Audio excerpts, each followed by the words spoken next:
Hi everyone. Okay, I'm gonna try to make this quicker than I have been. The last take was like 20 something minutes, and I'm happy to have a camera that holds 20 something minute videos again.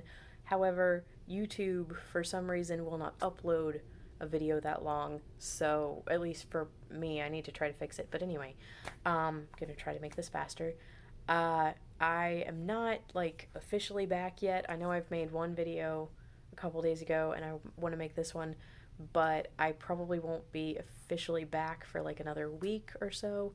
And I'm sorry that I haven't made videos really, but we have been prepping for house renovations, and that's why you don't see any of my books, and it's a little messy because I have been packing everything away because for these house renovations, literally everything has to be out of my room. Um, Only the furniture is left pretty much, except for some random odds and ends. And that's leaving on Monday. So then I think by Wednesday I will be good. But anyway, okay, so that's been happening, so that's why I haven't been around. But also, in my packing up all of my books, I found a couple bags worth of books to take to the used bookstore for credit, and my sweet mother said that I could have some of the family books that she was going to give to Goodwill or something, because she said, hey, if they're in good condition, if you can get any credit for them, then that's great. So they couldn't take like half of them, but the ones they could take, I got 60 something dollars worth of credit for, and I already had a couple dollars worth of credit. So I only ended up paying $6 of my own money for 9 books. So I thought that was a really, really good deal. And so this is a book haul because I wanted to show you guys the books. And I'm going to say right now, if I'm not gonna like do a close up or whatever, but if you happen to notice that my hands look a little horrible right now, it's because I have a flare up of dermatitis. So I don't mean to gross anyone out or anything. So apologies for that. But anyway, okay, on to the books. So first, my wonderful friend Katie from Books and Things is doing a Jane Austen July, and this is her second year hosting. She co-hosts it with Marissa from Blatantly Bookish. I think that is her channel name. I will double check and put the information down below. But she created this readathon. Sorry, Katie did. I mean, last year she created it. And it was really fun last year. I didn't get as much done as I wanted to, but this is the second year, so I'm going to try to do a little bit better. But she does challenges and everything, and I will talk about that in a separate video. But basically, you really the only thing you have to do is read one Jane Austen. But I think if you want, the point is that you could basically Austenify your month, and that's what I'm going to be doing with all of the challenges. So I was in a major Austen mood going into the bookstore. So I got Pride and Prejudice and Mistletoe by Melissa Delacruz. I really like Melissa Delacruz's writing. The only thing I've read from her is the Blue Blood series, and granted, for the later couple of books, I actually stopped reading them, but I really loved them when I was in high school. So that's a bonus. And then it's Pride and Prejudice meets Christmas. So yeah.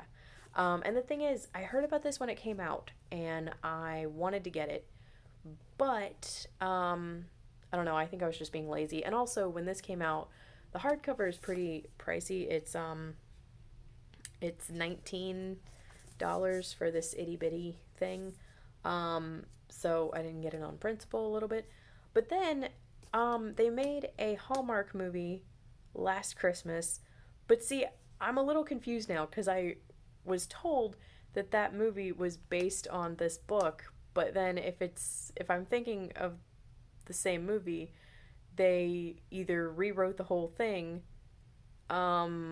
or it wasn't, not rewrote the whole thing. They either rewrote parts of it, or it's not the same one, or I'm thinking of two completely different movies. I'm not really sure which. So I will research this. But anyway, I'm excited to read this for Christmas in July and for Jane Austen July. It's like I'm combining the two. Oh, sorry, I totally meant to read you guys this summary. Okay, so here we go. Darcy Fitzwilliam is 29, beautiful, successful, and brilliant. She dates hedge funders and basketball stars and is never without her 3 cell phones, one for work, one for play, and one to throw at her assistant. Just kidding. Darcy's never fallen in love, never has time for anyone else's drama, and never goes home for Christmas if she can help it. But when her mother falls ill, she goes home to Pemberley, Ohio to spend the season with her family. Her parents throw their annual Christmas bash where she meets Luke Bennett, the smart, sardonic, slacker son of their neighbor. Luke is 32 and has never left home. He's a carpenter who makes beautiful furniture and is content with his simple life. He comes from a family of 5 brothers, each one less ambitious than the other. When Darcy and Luke fall into bed after too many eggnogs, Darcy thinks it's just another one-night stand. But why can't she stop thinking of Luke? What is it about him? And can she fall in love, or will her pride and his prejudice against big city girls stand in their way? Pride and Prejudice and Mistletoe is a sweet, sexy, and hilarious gender-swapping, genre-satisfying retelling set in contemporary America and featuring one snooty Miss Darcy. So, yeah, I'm really excited for this. I am a little hesitant because it got a 2.67 on Goodreads, and I'm used to only reading like 3 and up at this point. But I'm really hoping that I'm gonna like it. I hope I'm gonna go against the majority, I guess. But yeah, I hope I enjoy this. Next is Celebrating Pride and Prejudice, 200 Years of Jane Austen's Masterpiece by Susanna Fullerton. I was so excited when I saw this, and I saw that it was in relatively mostly great condition. It looks like when you open it, you can tell that it's been read, but it doesn't, like it's not stained or ripped or marked up. So I was very excited. I've wanted to read this since Gemma from Nonfic Books reviewed it for Austen in August, like 2 years ago, I want to say. And she actually did a comparison video between this and Happily Ever After, or at least it was supposed to be a comparison video, but then right before she started, she realized, or like, yeah, before she started filming and then obviously telling her audience, she realized that they were 2 different editions of the exact same book. So this is the American one, and Happily Ever After is the UK one. I think that one has a prettier cover, but I still really love this cover. But anyway, so obviously this is in celebration of the 200th anniversary of the publication of Pride and Prejudice, and it came out in 2013, I think. Let me double check here. Yeah, 2013. And I will read you guys the back. So it says, Jane Austen's masterful novel Pride and Prejudice remains a paradigm of insight, humor, and literary brilliance. In celebrating Pride and Prejudice, Austen expert Susanna Fullerton delves into reasons for the book's unparalleled excellence and the many ways Pride and Prejudice has had a similarly unparalleled legacy. Within these pages, readers will discover many fascinating stories about Pride and Prejudice, such as those on Austen's literary influences and how she eclipsed so many of her predecessors, the early lost draft of the novel written when Austen was about 20 years old, real-life inspirations for Pride and Prejudice's characters, including foolish Mr. Collins, haughty Lady Catherine de Bourgh. Of course, it is impossible to separate the wit of Elizabeth Bennet from that of her creator. The initial lukewarm reception to Pride and Prejudice upon publication and how it gradually changed. The international phenomenon of the BBC miniseries starring Colin Firth and Jennifer L. Everyone always forgets Jennifer L., but she's amazing. And later authors, auteurs, and I think that says auteurs. It's very tiny writing. I can't really read it. and even scientists who have been inspired by Austen's genius, some of them very surprising. So, yeah, super excited to have this. So that's definitely going on my list for Jane Austen July. Next, I have The Bloody Chamber by Angela Carter. This is, okay, it says the 75th anniversary of the, like, it just says 75th anniversary, which you would think means of the publication of the book. But apparently it was the 75th anniversary of her birth. I think. I think that's what it says in the inside. But this was published, I think, in 2015, so 4 years ago now. And it is gorgeous. It is a Penguin Deluxe classic. And oh my gosh, it's so pretty. I love it. And I got it because I wanted, well, I probably wouldn't have gotten it, except this is beautiful, but I also thought it would be great to have a physical copy to go with my audiobook, because I have the audio narration of this that's narrated by Richard Armitage and Amelia Fox. And it has a couple dents, and the back is a little bit sticky, but like I can tell that it was just sticker residue. Like there was a sticker on there, and they peeled it off, and there's still like sticker glue, whatever. But I'll try to clean that up a little. But anyway, it's really exciting, and I'll read you guys the inside. This says, Angela Carter was a storytelling sorceress, the literary godmother of such contemporary masters of supernatural fiction as Neil Gaiman, David Mitchell, Audrey Niffenegger, J.K. Rowling, and Kelly Link, who introduces this edition of Carter's most celebrated book, published for the 75th anniversary of her birth. In The Bloody Chamber, which includes the story that is the basis of Neil Jordan's 1984 movie, The Company of Wolves, Carter spins subversively dark and sensual versions of familiar fairy tales and legends like Little Red Riding Hood, Bluebeard, Puss in Boots, and Beauty and the Beast, giving them exhilarating new life in a style steeped in the romantic trappings of the Gothic tradition. Okay, that sounds amazing. And I knew when I got the audiobook, like, I got the audiobook pretty much because I'd wanted to read Angela Carter for a while, and I love both Richard Armitage and Amelia Fox as actors and as narrators. So that kind of sold me. But also, this sounds kind of scary to me, but I'm hoping it's going to calm me down a little that it's narrated by two of my favorite people, two of my favorite celebrity people. So I'm hoping that'll be okay. And this copy is beautiful. So that's exciting. Okay, next we have some history books. You guys, I think, know by now that I'm trying to collect all of Alison Weir's work. So first we have Mary Boleyn, The Mistress of Kings, and these are both two of her nonfiction works, by the way. And I love Mary Boleyn. She pretty much became one of my favorite historical ladies after reading The Other Boleyn Girl by Philippa Gregory and watching the film. After I became a history major, I kind of learned that Philippa Gregory took some major liberties with that book. But, I mean, not major.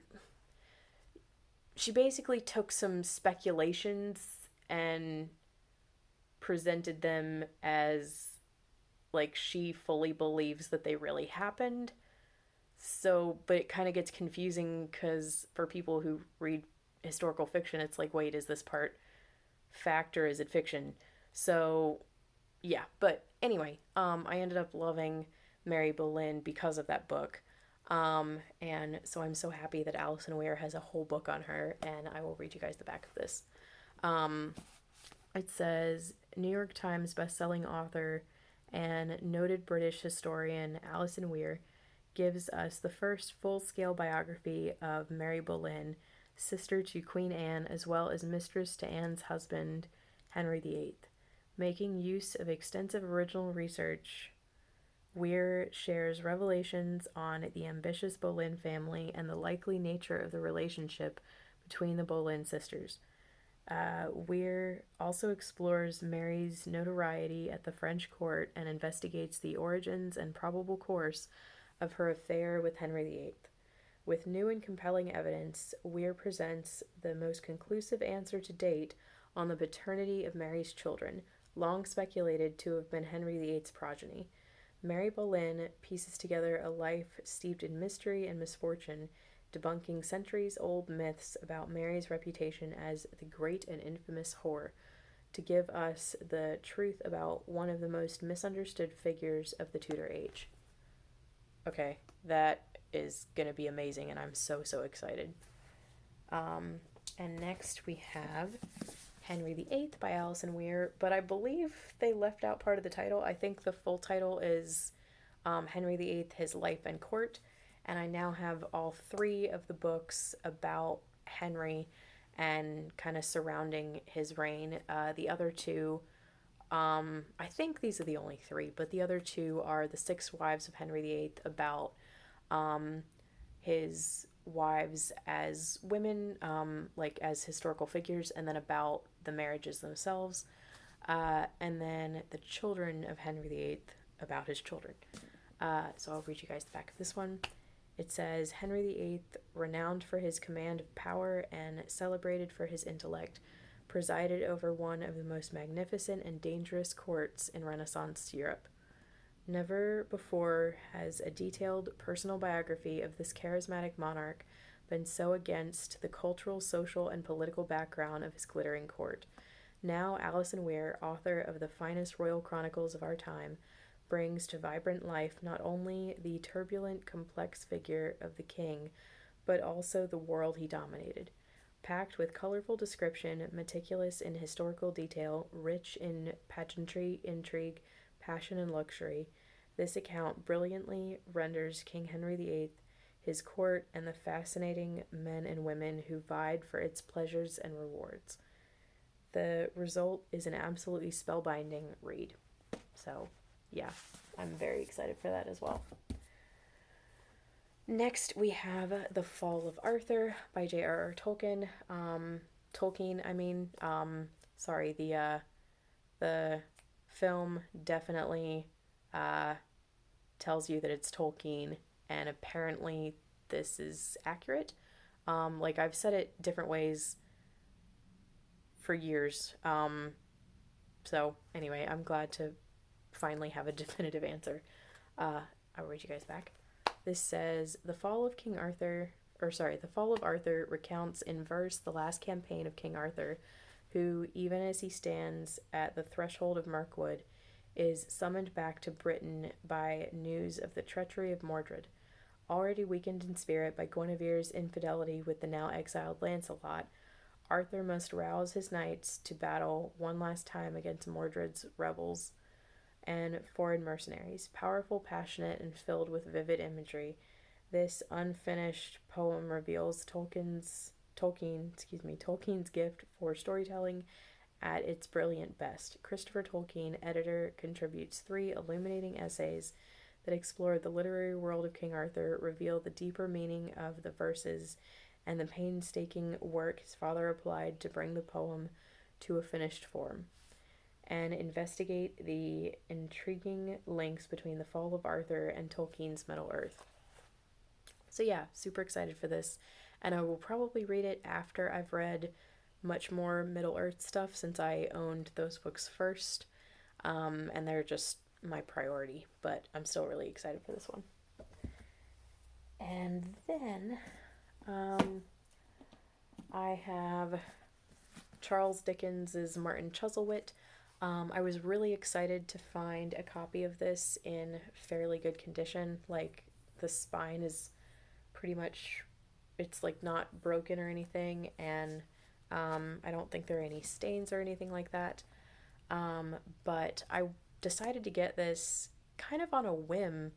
I don't mean on a whim when I saw it, but like literally just a couple of weeks ago, I decided that I wanted a physical copy of this fairly soon, because I really love the series that Audible has going right now called the Dickens Exclusive Series, where they are getting different really awesome celebrities to narrate the works. And one that I really love that actually came before this series is Richard Armitage's narration of David Copperfield. But it's not, as I said, it's not part of the series. But since loving that, I decided that I think the Audible exclusive series is going to be really awesome. And for Martin Chuzzlewit, that one is actually narrated by Derek Jacobi. Jacobi? I would say Jacobi, but somebody let me know the definite answer if you know down in the comments. If you know, please let me know down in the comments. But anyway, love him as an actor, think he's great, and I really love his voice, and I think it's very pleasant, so I feel like it would be a great voice for narrating this book.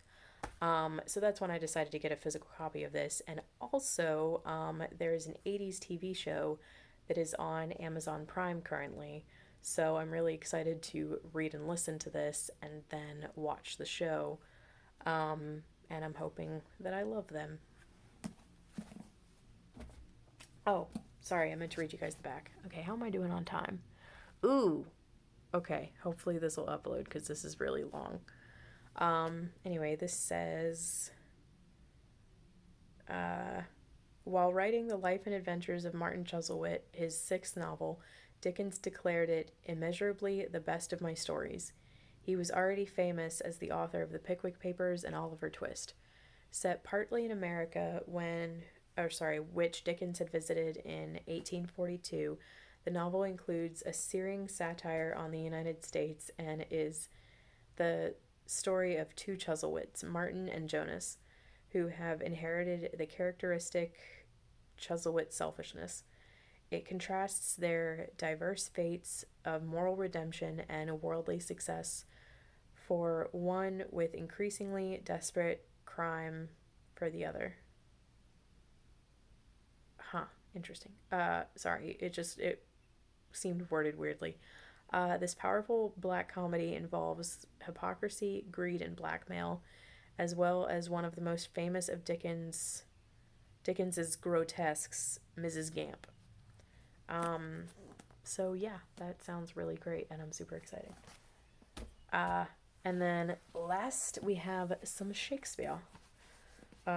Sort of Shakespeare-related things. So first we have Richard III, which they had this lovely folder edition, so I'm guessing somebody had to read it for school, barely cracked it open, and then donated it. And I'm really excited to get the histories, or like the rest of the histories, but specifically Henry VI parts 1 through 3, and then this one, because that is what's adapted in season 2 of The Hollow Crown, that has an amazing cast. And since I just finished listening to / reading Henry V, and I finally read Richard II, Henry IV parts 1 and 2, and Henry V, and then marathon watched those films, or I watched them each after I finished the corresponding play, so I should marathon them all now. But after that, I was just really excited to keep going, so I was so happy to find this. They didn't have any of the Henry VI parts, but I will probably just order those online because they're pretty cheap. But yeah, super excited for that one. And then I have Bill Bryson's Shakespeare, which is his bio on Shakespeare. And I think the subtitle of this is World as Stage or something. But I will read you guys the back. This says, world-famous writer Bill Bryson brings us this brilliantly readable biography of our greatest dramatist and poet, William Shakespeare.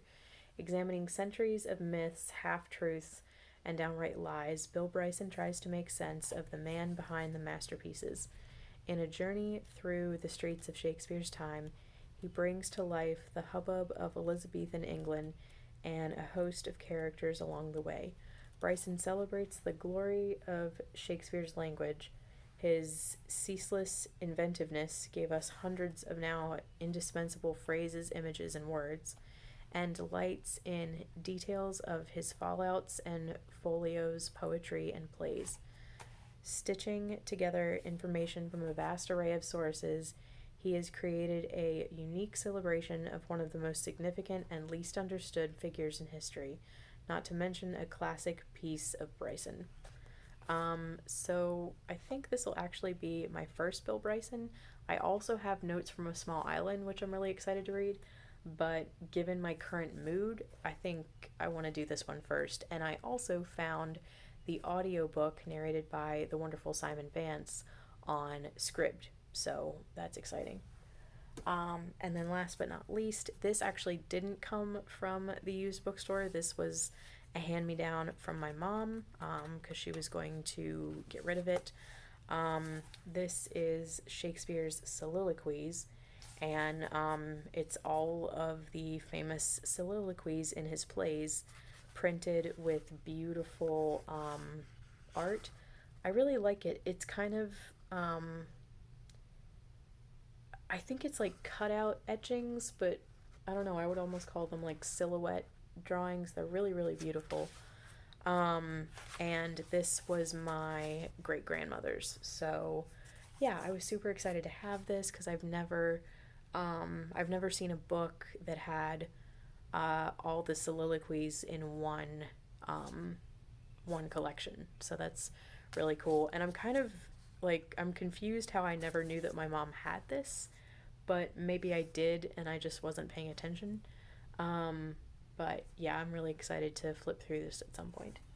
Okay, so that's everything, and this is a 27-minute video, so I really hope it uploads, and if it does, then please, I hope you got tea or food or something to occupy your time while listening to me ramble. So anyway, thank you so much for watching. I will try to provide all the information I can down in the description, including Katie's channel and Marissa's channel, I hope.